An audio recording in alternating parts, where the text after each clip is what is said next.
Hello. I suppose that one of the most extraordinary things about the whole case was the voice. Now, this voice was quite something. So, what you're saying is we couldn't get rid of you by praying to God? Yes.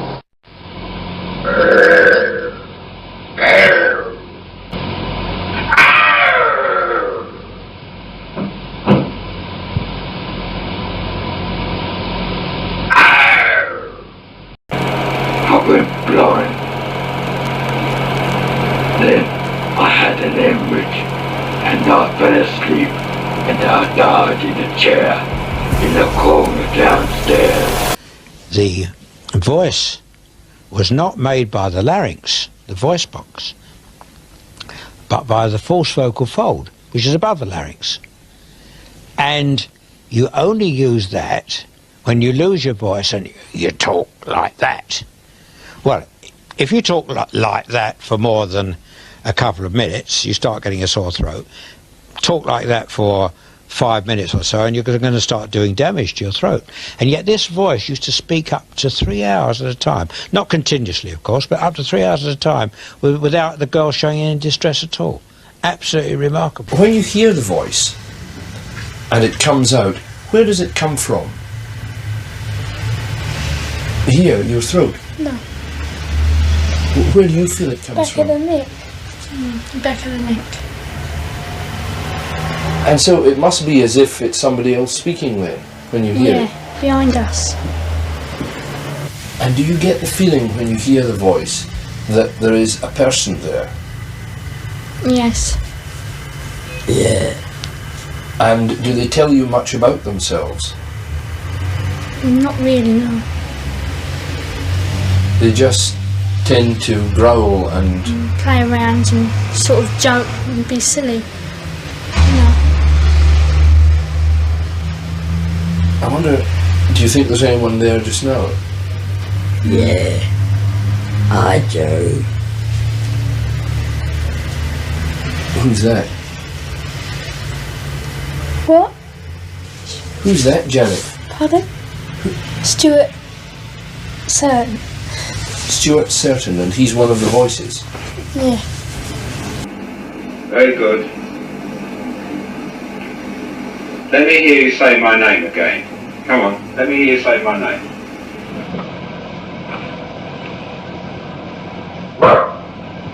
That's not my name.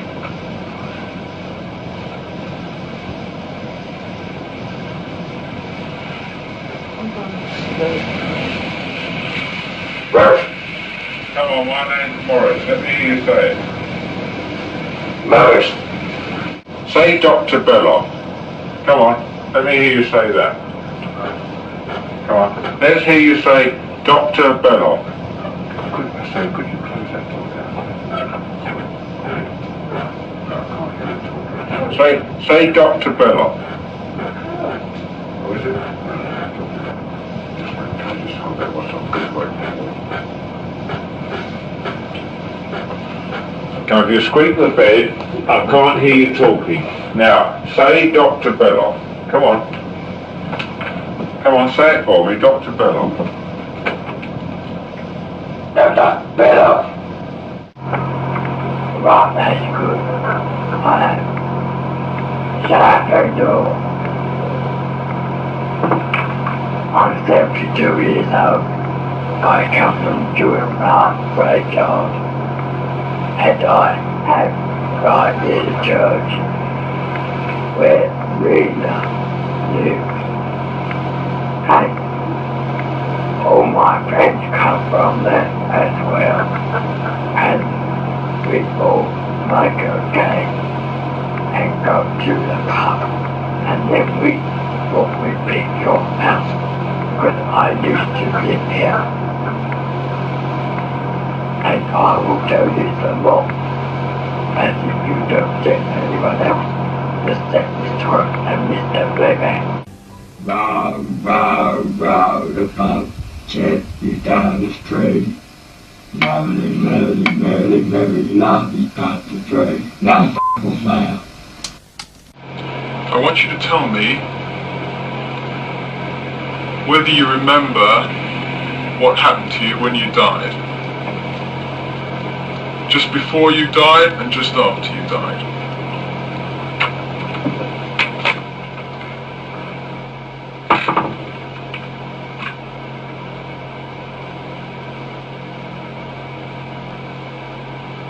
Days before I died, I went blind. Then I had an hemorrhage and I fell asleep and I died in a chair in the corner downstairs. Hello. Hello.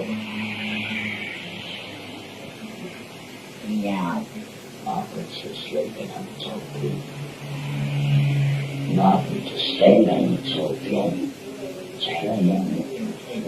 Margaret's asleep and I'm talking.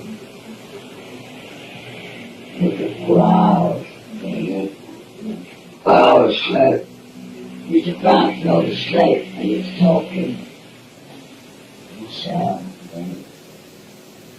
hello. Love food talking. Janet, Margaret and Betty are all asleep and he's talking. I will, yeah.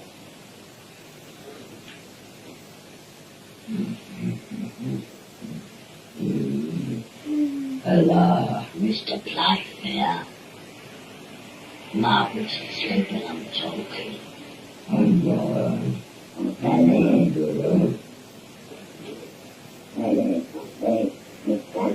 Dad's asleep, we're asleep, Margaret's asleep.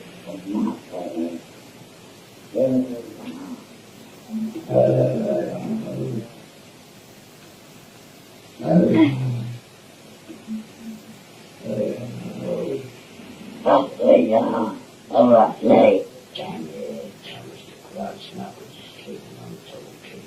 Margaret, Janet, I've been out asleep and we're talking. Just Margaret.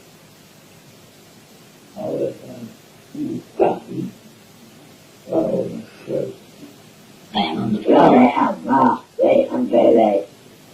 Hello, Ray. Bang on the floor, and they've all come up. Yeah. Yeah. That'll bring them all. Hello. Double veil. Double straight. Real late. They are. That's good. You can't do. I'm going to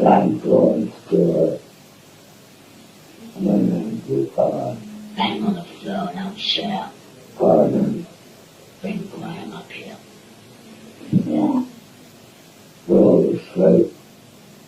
Yeah, that's that's it, you talking. Mr. Graves. Mr. Graves. Lights gone off. Lights gone off. Mr. Graves. Lights gone off. Lights gone off. Come on. If you don't come up and smash a window. Yeah. Bang on the wall again. Go on. Alright, go on. Guess what? Can't Margaret near asleep when we are talking. Come with the flag. I do that again. Mr. Brown. Mr. Brown. Mr. Graves.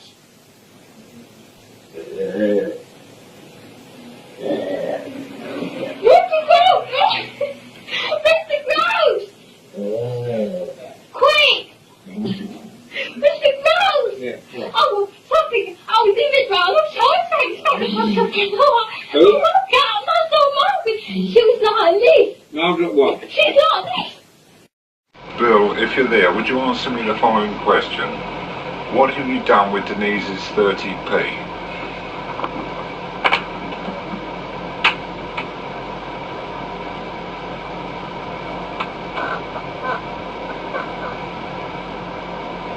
Headed down to the radio, downstairs.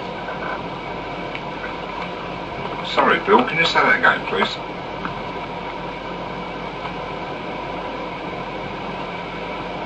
Headed down to the radio, downstairs.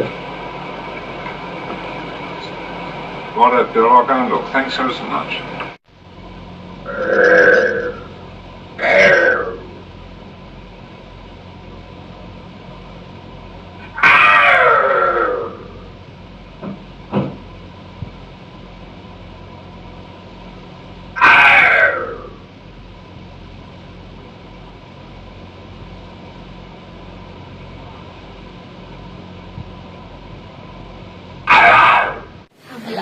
Yeah, hello. Bye. How he did that. Now, you're going to tell me how you knocked that settee over? Come on, tell me how you knocked it over. By the bottom. You what? You got it what? Pulled it by the bottom. Yes. Underneath. Underneath it, yes. Yes. And then what did you do? Then what did you do? Make Janet come in the room first. Why did you have to make Janet come in the room first? So she gets the blame. So she gets the blame? Yes. Could you do it if Margaret came in the room first? Might be her. Or if Mrs. Hodgson came in the room first, could you do it then? No, she's too old. She's too old. Could you do it if I came in the room first? No. Well, what's age got to do with it? What difference does it make how old? Take energy from young people, not old ones. Oh, you only take energy? Yes. Why can't you take energy from old people? I use it all in the day. Pardon? I use it all. Oh, old people use more energy during the day. And do young people store it up then? Yes. How do you take their energy? Electric shock. You take it by electric shocks? More. Do you take electrical energy then? Yes, I can. If you can? I can take electric. You can take electrical energy. Yes. If you don't take that energy, could you tip the settee up if you didn't take that energy? No, I couldn't. You couldn't Impossible. do it? Impossible. Yes. You always have to use energy from people. Yes. Can't you take energy from anything else? No. You can't. No. What else can you do with energy? Tip the chairs over, pull the plugs out, You can tip and do other things, can't you? put a book through the window. Put a book through the window. Who put the book through the window? I did. You did. I took a shortcut and put it through. Ah, I see. How would you have done, if I'd have said to you, put that book through the window, without breaking the window, how would you have done it? Open the window and phone. Sorry? Open the window and phone it out. You would have opened the window and thrown it out. It's a biggest window, front room. Yeah. But could you have thrown it through the glass itself without breaking the glass? Yes. How would you do that then? Dematerialise it, wouldn't I mean it? You would dematerialise it? Yes. How do you do that then? I don't know, but I'll tell you somehow, don't I? You don't know how you do it. No. A gift. It's a gift, is it? Well, surely you should know how to do it.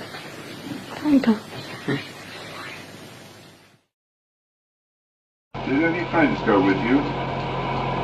Yes, all of them. All the dogs, 68 dogs. And what have you got 68 dogs for? So that they can protect me from you killing me. They can bite your head off. How can we kill you, Bill? You could shoot me off. Now how can we shoot you if we can't see you, Bill? By praying to God. Sorry, I didn't hear that, Bill. By praying to God. By praying to God. So, what you're saying is we couldn't get rid of you by praying to God. Yes. Why can't Janet feel you? I'm invisible. You're invisible. Why are you invisible? So much G-H-O-S-T.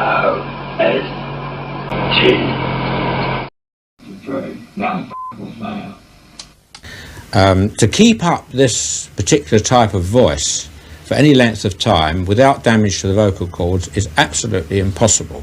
I mean, there must be some hoarseness attached to it. But don't forget, these children don't do this for a couple of minutes or so. They do it for lengths of periods up to 3 hours. and without any hoarseness or sore throats whatsoever. I suppose that one of the most extraordinary things about the whole case was the voice. Now, this voice was quite something. And how it started was this. On December the 10th, 1977 we're talking about, I was sitting in the room, in the front room there, downstairs, with the mother and the children, and we were just talking, and suddenly there was whistling and going on. And I thought, that's funny, it's very sophisticated whistling. The children can't whistle like that. It sounds like the whistling that Mr. Nottingham does. He whistles quite a bit next door, but he's not there, he's at work. I thought, crazy. Suddenly a dog barked in the room. Fine, a dog barked in the room, but there was no dog there. I thought, well, you know, this is even crazier still. And I began to think, you know, okay, it can whistle, it can bark, and things began to turn around in my head. And it went on quite a bit. Then, lunchtime, about lunchtime, Guy Playfair came along, and I said to Guy, this morning I heard a dog barking and whistling in the room, and there was no dog there. And I said, it was a dog barking. No, he took everything in his stride, he always did. And we decided then that if it could bark and it could whistle, it may be able to talk. And I said to Guy, well, I'll tell you what, if it happens this evening, I'm going to take the children into the bedroom by themselves and see whether it can talk. Now this was the day that 9 other investigators, most of them scientists, were in the house. So we had quite a lot of people who heard the first noise that was made. About 6 o'clock in the evening, and everybody was there, got the barking and whistling again. Round about 9 o'clock, if I remember rightly, I said to Mrs. Hodson, can I take the children upstairs? I want to do an experiment. She said, okay. I mean, she's used to it by now, she's used to everything. So I took the children upstairs and they got into bed. And in the next bedroom, in the small box room, Guy Playfair was there with his headphones on, and we put a microphone in the room I was in with the children, so he could hear all that was going on.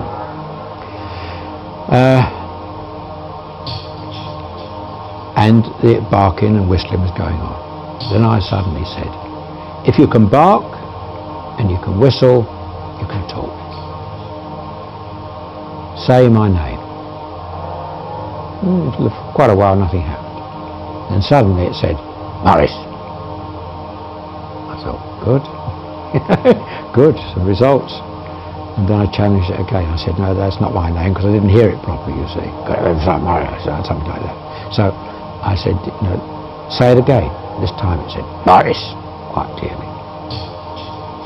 Then I challenged it to say Dr. Belloc. Dr. Belloc, one of my colleagues, was there that night. He's a very famous parapsychologist. And it said Dr. Belloc. So I knew that we had a voice. Now, what was this voice? How did it work? First of all, when it started to speak, I thought we had a discarnate voice, what we call discarnate voice, a voice coming from nowhere out of the air. Then I began to realise, when I watched the children more carefully, and watched Janet particularly more carefully, it seemed to be coming from her direction. Her lips weren't moving, her mouth wasn't moving, her lips, a slight tremble on her lips, but that's all. But I noticed when the voice spoke, her chest went up and down, so I watched her very carefully. And then, after a while, I challenged her and I said, Janet, that voice is coming from you. She said, oh no, it's not. I said, yes, it's coming from you, Janet. She says, not. I said, if it's not coming from you, where is it coming from? She says, coming from behind me. I said, you sure? She said, absolutely certain. That voice is not coming from me, it's coming from behind me. So we did a test later on, sometime later. We did just a simple test. Not terribly scientific, but a simple test. We put a microphone in front of her throat, one on the back of her neck. And we found that the one on the back of her neck was louder than the one on her throat. Shouldn't be so. All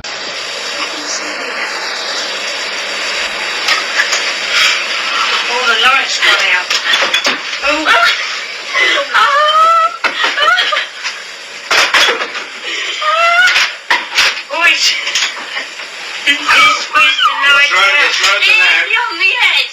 Across the room and pull it out of the socket. Quick, turn it out!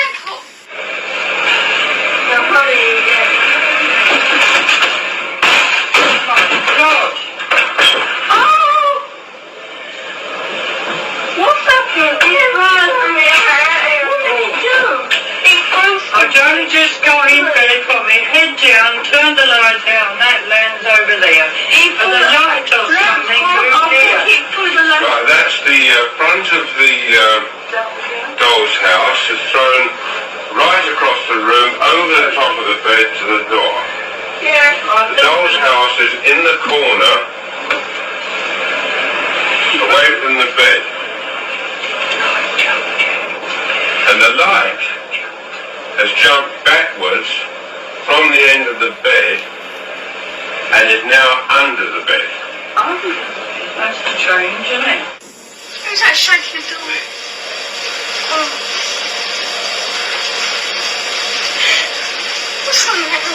Mum's laughing. Where is he? Oh, what's that? The slipper was thrown across the room and hit the door as I was holding the door. My one. The white slipper hit the door as I was holding the door. He hit me on the leg. Where's the other one? The other one's over here. Was that 53 years ago? Yes, 53. I counted 53. I think that was right. I asked you again, was it 53 years ago? It was. Thank you. Right, we've now established that she moved away 53 years ago. And I'll ask you the question again. Did you die this year? You did die this year. Right. Now, why are you in this house? You shouldn't really be here. You understand that, do you? You understand that you really shouldn't be in this house? You do understand you shouldn't be in this house. You do. That was, again, 2 knocks.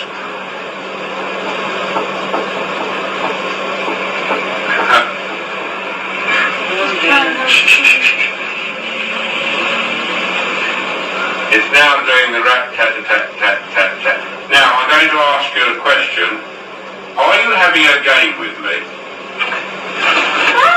Oh, right. Oh, crumbs. As I asked the question, are you having a game with me? It threw the cardboard box and the pillow right in my face. Well, thank you very much. That was a very good answer. Well, no, just a minute. I'll tell you what it's through. Just a minute. It's through the cardboard box, the pillow, and a heart shape, a square pillow and a heart shape pillow, right at my face. Now, what do you think of The way you went cool blimey. Didn't it go with some space? It's fine, the light at me. You know, I see it really flying forward. You saw that, didn't you? I saw it. It hit me in the face. We were saying hello. Well, hello. That was a very fine demonstration of what you can do, because I couldn't have better than that. Can you tell me why you are upsetting this family? Is it because you enjoy doing it? You do enjoy doing it. Well, I suggest that now you've got... what does that mean? Why have we done 3 knocks? Now, I ask you the question again. 2 knocks for yes, and 1 knock for no. Now, yes, that's right, you understand. Now, do you enjoy upsetting this family? You do? Well, now, will you please go away? Because I think you've had enough of your jokes. You won't go away. But I would like you to go away, and go away because I think you've been upsetting this family long enough, and it's time you went away. Do you understand me? Please go away. Yes, you must go away. It's absolutely essential that you go away. No, you mustn't be obstinate. You must go away. Well, you must. I'm sorry, but you must stop annoying this family. You've had enough. You've had a good time. Now, please go away. All right? Please go away. I can't say any more to you now. Goodbye. Goodbye. Knock 1 for no and 2 for yes. Are you a male spirit? 1 for no and 2 for yes. There's 2.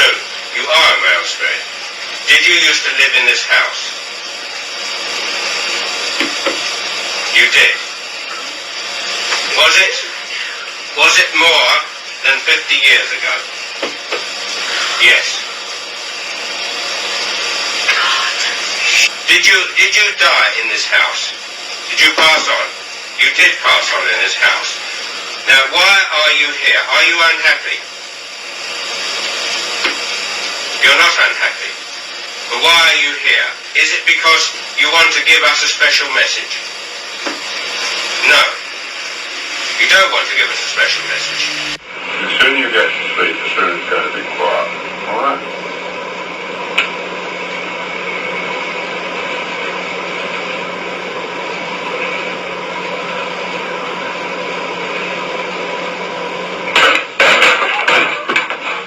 What's that? It's pulled the pictures off the wall. That's what I've got the side of the room. That is right over the other side of the room, and it is exactly where I was standing when it pulled the picture off the wall. Oh, Janet, your gymnastics. Your gymnastic award was pulled off the wall and dropped down. Cool, that's it. And that happened behind me as I was standing against it, and that was about 8 foot from where they're lying in bed. I'm standing here, and it ripped, it pulled this off the wall, but as I'm standing here.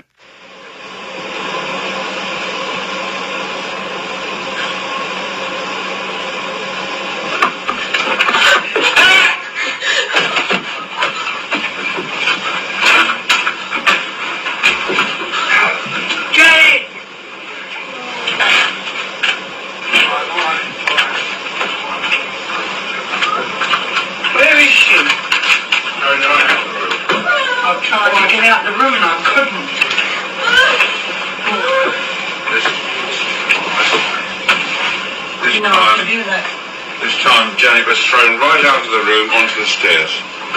And I was incredible. How the hell did she get through there? You know, she really showing. Did the door open? The door was closed when I got up here. The door opened. The door opened and she went got near the door and it opened like this. And I tried to get out and I couldn't because of the mat. The door opened to let her out the door? Yeah. I was like this. What happened? Tell me what happened. Tell me what happened. I was in bed asleep. All of a sudden I felt something pull me by the arms out of bed. And I tripped over there and I went there. And it lifted me up. And I saw the door opened and I went out the door and I come flying downstairs nearly. I see the door open. I was on my side this way and I looked round. Sorry. Look it up and come on then. What you got to do here? You know, I thought I heard footsteps. I wasn't sure. I fancy opening the door for us. Go out the door. Well, that's the biggest trick of the night, I think. And here is this noise.